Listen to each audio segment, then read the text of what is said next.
આગળ સમાચાર તરફ નજર કરીએ તો વડોદરા જિલ્લા પોલીસ સુશીલ અગ્રવાલે ડભોઈમાં વડોદરાના વાઘોડિયા સિનોર ચાંદોદ અને જરોડના ગણેશ મહોત્સવ આયોજકો સાથે ખાસ બેઠક કરી છે। પંડાલમાં સીસીટીવી કેમેરા લગાવવાની અપીલ કરવામાં આવી, સાથે શાંતિપૂર્ણ ઉત્સવ માટે માર્ગદર્શન પણ આપવામાં આવ્યું છે। ઓપરેશન પરાક્રમ હેઠળ અસામાજિક તત્વો પર કડકમાં કડક કાર્યવાહી કરવામાં આવશે તેવી ઘોષણા પણ કરવામાં આવી। જિલ્લા પોલીસ દ્વારા 208 જેટલા ડ્રિંક એન્ડ ડ્રાઈવ કેસ નોંધાયા છે।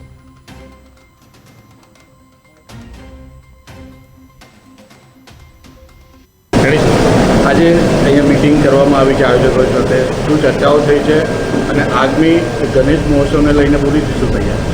આજે વડોદરા ગ્રામ્ય જિલ્લાના ડભોઈ ડિવિઝનની અંદર તમામ પોલીસ સ્ટેશનોના ગણપતિ મહોત્સવના આયોજકો સાથે એક મીટિંગ લેવામાં આવી છે।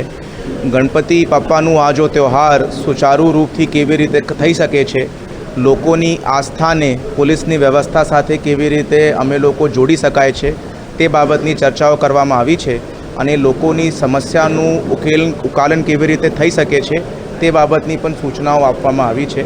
ગણપતિનું આ જો તહેવાર છે તે દેશભક્તિના મૂળભૂત હેતુથી ચાલુ કરવામાં આવ્યું હતું અને એ કેવી રીતે અમે લોકો આ તહેવારને દેશભક્તિના મેસેજ સાથે દેશના યુવાનો સાથે, દેશની પ્રજા સાથે જોડી શકાય છે તે બાબતની ચર્ચાઓ પણ કરવામાં આવી છે।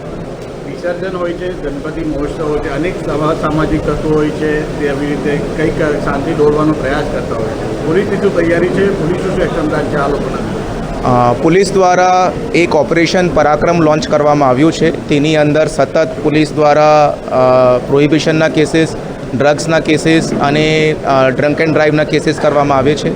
કાલે રાત્રે જ વડોદરા જિલ્લા પોલીસ દ્વારા 208 જેટલા ડ્રંક એન્ડ ડ્રાઈવના કેસીસ એક જ દિવસની અંદર કર્યા છે। તમામ સામાજિક તત્વો ઉપર પોલીસની કડી નજર છે, એમના ઉપર પ્રિવેન્ટિવ એક્શન પણ લેવામાં આવ્યું છે અને કોઈપણ અસામાજિક તત્વ આ તહેવારની અંદર